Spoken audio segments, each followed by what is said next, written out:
அதிகாரம் 9. விருந்தோம்பல். குறள் 81.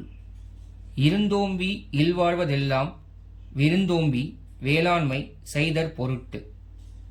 மனைவியோடு வீட்டில் இருந்து பொருள்களை காப்பாற்றி வாழும் வாழ்க்கையெல்லாம் வந்த விருந்தினரை உபசரித்து அவர்களுக்கு உபகாரம் செய்வதற்காகத்தான். குறள் 82.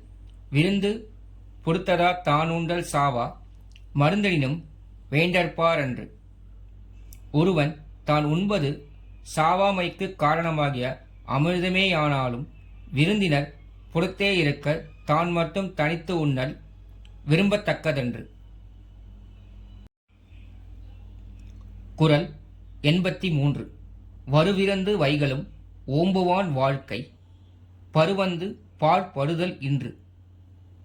தன்பால் வந்த விருந்தினரை நாள்தோறும் போற்றி வருபவனது இல்வாழ்க்கை வறுமை துன்பத்தால் வருந்திக் கெடுவதே இல்லை. குறள் 84. அகனமர்ந்து செய்யால் உரையும் முகனமர்ந்து நல்விருந்து ஓம்புவான் இல். நல் விருந்தினரை முகமலர்ச்சியோடு போற்றுபவனது இல்லத்தில் திருமகள் மனம் மகிழ்ந்து வாழ்வாள். குறள் 85. வித்தும் எழல் வேண்டும் கொல்லோ விருந்தோம்பி மிச்சில் மிசைவான் புலம்.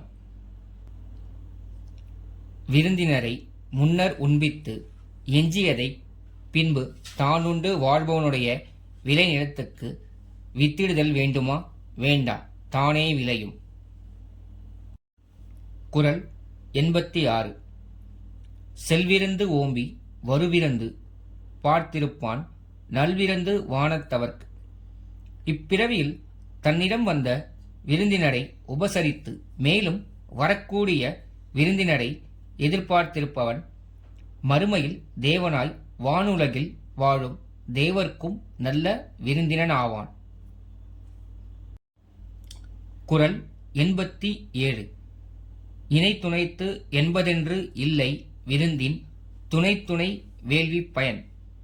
விருந்தினை போற்றுதலால் உண்டாகும் வேள்வியின் பயன் ஓர் அளவினை உடையது அன்று, விருந்தினரின் தகுதியின் அளவினது. குறள் 88. பரிந்தோம்பி பற்றச்சேம் என்பர் விருந்தோம்பி வேள்வி தலைப்படாதார்.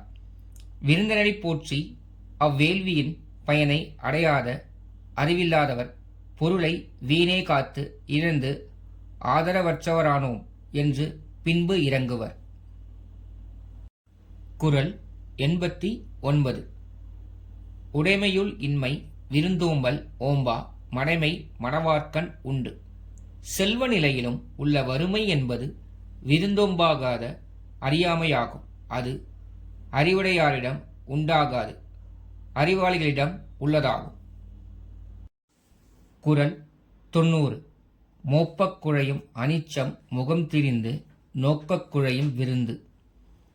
அனிச்சமலர் நுகர்ந்த பொழுது வாடும், அதுபோல் உபசரிப்பவர் முகம் வேறுபட்டு இருப்பின் விருந்தினரோ பார்க்க வாடுவர்.